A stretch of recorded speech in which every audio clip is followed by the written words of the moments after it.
Welcome to the 90s, everybody. This is Time About the Movies, and yes, we have entered the 1990s. This is January 12th, 1990, and I was about a year and 2 days old when this day came.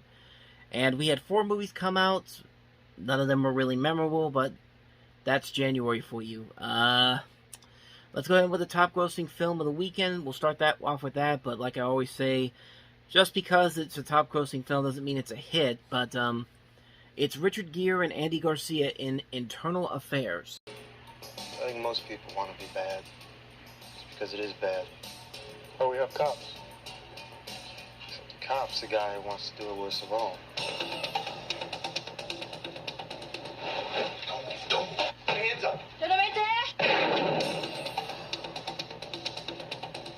Internal Affairs is the most important division on the force. We have to be better than the other cops. What do you think he's doing? A lot of things.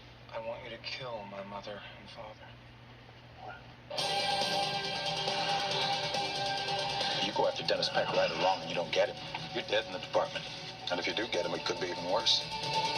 We're in trouble, aren't we? You know anything about this kid bringing an ambulance? You have a very pretty wife, don't you? Do you have to kiss every single person at the party tonight? A little skinny for my taste, but they say skinny ones get good. Hey, Sergeant! What do you want to talk to me about? Who'd you have lunch with? Who'd you have lunch with?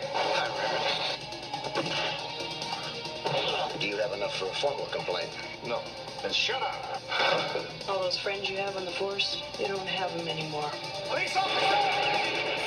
Richard Gere, I'm gonna take care of things, don't worry about it. Andy Garcia. He's a dirty cop. You testify against Dennis Peck, we'll grant you immunity. Did he contact you? Lock the door. Are you all right? Yeah, lock the door. Don't say anything. Take it off! Hi, Raymond. Internal Affairs.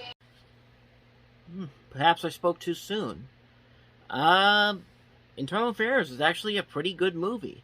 I'm really not gonna lie. I was actually kind of surprised. Like I said before, January is not usually the best month, but every once in a while, a movie comes along in January that's actually not as bad as people think it is, or even actually is good. And this is one of those prime examples of a rare good movie in January. This is actually a pretty decent movie. I was actually kind of surprised when I saw this movie. But, no, it's actually pretty good. Like, I do like this movie a lot. I like Richard Gere and Andy Garcia in this movie. I think they're giving good performances. I like the dark tone this movie has. This is directed by Mike Figgis, who would later go on to direct Leaving Las Vegas, which is another fantastic movie of his. And, yeah, it's a pretty good movie. It's a movie that it's a thriller that keeps you on the edge of your seat. It makes you want to see what's going on. It makes you want to see what the big twist is going to be at the end. It makes you invested in what's going on. And it's just a pretty good movie. It's a rare feat for January in particular, but it's a pretty good movie. And overall, it's actually a good movie to start the year for Richard Gere, who would have a pretty good 1990, as we'll see later on down the road. But yeah, Internal Affairs is actually pretty good. I would say definitely check it out. I was actually pleasantly surprised by this one, honestly. It's a good action. It's a good thriller, directed very well by Figgis. Features great performances by Gere and Garcia. Yeah, I'd recommend this movie, Internal Affairs. Definitely check it out. So let's go ahead and move on to the next movie, and that is Leatherface, Texas Chainsaw Massacre III.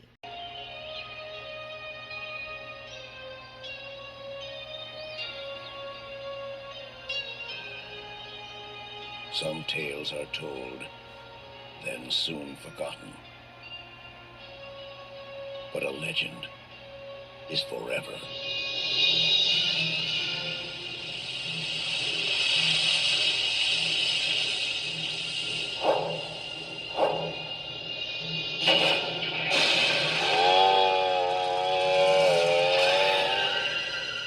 Leatherface, Texas Chainsaw Massacre III. Now, from the producers of A Nightmare on Elm Street, the real terror begins. You thought I was kidding when I said they tried to make Leatherface the next Freddy Krueger. Well, that's pretty much what they did here. New Line Cinema, who had put out the Nightmare on Elm Street movies, actually bought the rights to the series from the Canon Group after they shut down. This movie actually got an X rating when they sent it to the Motion Picture Association of America, and they actually had to make cuts to it and had to push the film back because it was supposed to come out in November of '89, and then got pushed back to January. And so here it is now in January, re-rated R, and it claims to be the most controversial horror film ever, which I don't know. I thought I Spit on Your Grave was considered the most controversial horror film at the time, but what do I know? But what I do know is this movie is pretty bad. It's not a very good movie. It's another bad Texas Chainsaw Massacre sequel, quite honestly. I mean, it just really is. It's like it doesn't really have a lot there that the original Texas Chainsaw Massacre had. Even the remake for Texas Chainsaw Massacre was much better than this movie is. I mean, it like I said, it just felt like they were trying way too hard to make this the next Nightmare on Elm Street type of franchise, and they just couldn't, and it just failed on arrival. It was dead on arrival with them, and it really shut the series down for a good chunk until they actually made another sequel 5 years later. That one which had Renee Zellweger and Matthew McConaughey in it, which was Texas Chainsaw Massacre: The Next Generation. But yeah, Leatherface Texas Chainsaw Massacre 3 is just another sequel that is mostly just forgotten in time, and for pretty good reason, because it's not very good. So anyway, on to the next movie, which is Ski Patrol. From the makers of Police Academy comes Ski Patrol. Nope, can't do it whatsoever. Nope. I have to. As you could tell, if you've been reading my stuff on the website for the last couple of months, I have a vendetta against the Police Academy movies. I think they're the worst franchise of movies ever. So when I hear from the makers of Police Academy, my expectations go, pfft. But, I don't know, I'll give it a fair shot. Why not? I mean, it can't be any worse than Police Academy, right? Right? The comedy that goes over the edge. It's a mountain full of hot dogs. How you doing, ladies? And dangerous curves. Give you a push, man? Where good Free fall! and evil Time to put a little tarnish on Ski Patrol shine. They're everywhere! are going head to head. Head to toe. Oh, much better! Oh. And head to snow. Ski Patrol. They've got 24 hours to save snowy peaks. Just do it! From the vile clutches of Sam Maris. I hate snow. What? What? Roof. Yeah. Make it pay. Ow! Yes! Any more of this crap, and I'm gonna close this mountain down. Get down! I love it! This is better than sex. It's got action. Light 'em up. Danger. Oh! Romance. I have never met a man like you. I'll bet. And animal magnetism. Ski Patrol. Nope. Can't do it. Can't do it.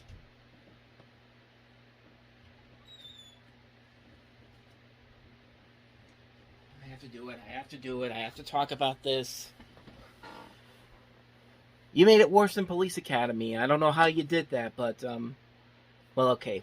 When it says from the makers of Police Academy, it only means that the producer of this movie, is what the person behind Police Academy, and that's Paul Maslansky. And doesn't help the fact that the movie is looks completely terrible. I mean, it looks absolutely horrendous. I mean, I can't believe how bad this looks. I mean, you've got, I guess for the sake of the notoriety of this movie, you've got some notable names in it, like Paul Feig, who would later go on to direct such movies as Bridesmaids, Ghostbusters, A Simple Affair.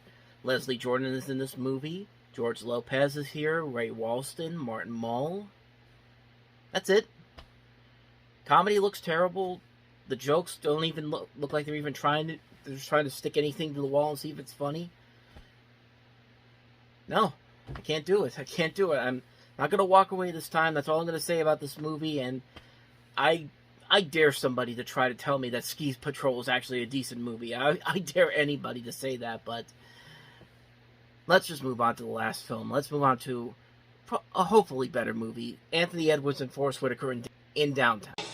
Sergeant Dennis Curran is a downtown cop who survives on instinct. You better keep talking, boy. I'll throw the switch on you myself. He fights dirty, and he works alone. What the hell you want me for? But he's about to get the one thing he doesn't need. I want to be a cop, Dennis. A partner. Back off. Hey, Curran, I'm going with you.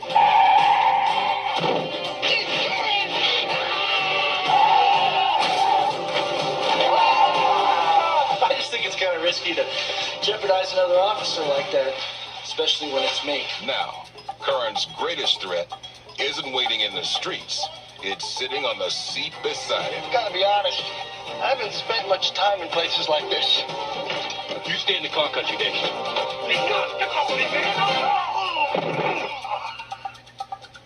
I got him. If you can question the suspect, you should read him his rights first. You know, it's damn refreshing to see that kind of professionalism these days. Just stay in the car. Would you please stop telling me to do that? You're the right thing, Sergeant. No problem. I got it totally under control. Give me something I can use. That is one of the worst violations of department ethics I have ever...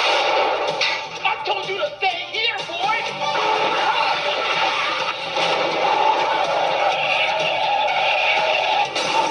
Forrest Whitaker. Get off my desk. Anthony Edwards. Put your hands up, you're under arrest. They're teaming up and going downtown. Well, they could at least call this movie what it really is. Anthony Edwards and Forrest Whitaker getting the shit smacked out of each other while the other drives a car. I mean, Jesus, how many shots in this movie were there where it was either Anthony Edwards or Forrest Whitaker with their legs outside of the car as the car is going completely out of control and just hitting walls and all that? I mean, I counted at least 3 different times in this trailer that happened. But, yeah. Downtown, this is directed by Richard Benjamin. Richard Benjamin, of course, is a relatively well-known comedian. He also did stuff like City Heat. He made The Money Pit, which is a good movie. Little Nikita, My Stepmother is an Alien, Mermaids, Made in America, Milk Money, Mrs. Winterbourne. And he also gave us The Majesty of Marcy X, which we'll get to that sometime down the road. But as you can see, we have Downtown, which is basically just, it's Lethal Weapon again. It's Lethal Weapon, except Anthony Edwards isn't as crazy as Mel Gibson, and Forrest Whitaker's not as old as Danny Glover. That's pretty much just all the movie is. And this movie's got a pretty impressive cast in it, too. Besides them, you got Penelope Ann Miller, Joe Pantoliano. You've got music by Alan Silvestri of the Back to the Future franchise. They could have made, with that cast and crew there, they could have made something really special or funny, but it is what you think it is. It's a generic buddy cop movie. 2 guys that hate each other, and then by the end of the movie, they become best friends. That kind of thing. And, yeah, that trailer doesn't really do anything to make me impressed about this movie. It's just kind of, I know what it's going to be like.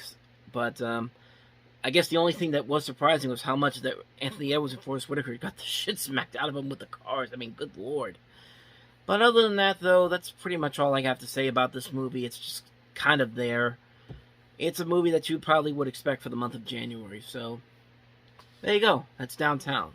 At least I got something out of it more than Ski Patrol did. So with that said, that's going to wrap up another edition of Time About the Movies. Next week, we look at the weekend of January 19th, where we actually have a great cult classic to start the weekend off with, Tremors. We also have Everybody Wins, Streets, and Sweetie. So we're in a brand new year, and we're going to keep pushing forward. So thank you guys for watching, and as always, if you want to see more videos like this, check out the playlist for 1990 on the next page. And I'm going to put the playlist for 1989 if you want to see any of those episodes as well. And I will see you guys for the next episode tomorrow. So thank you guys for watching, and until the next time I see you, take care.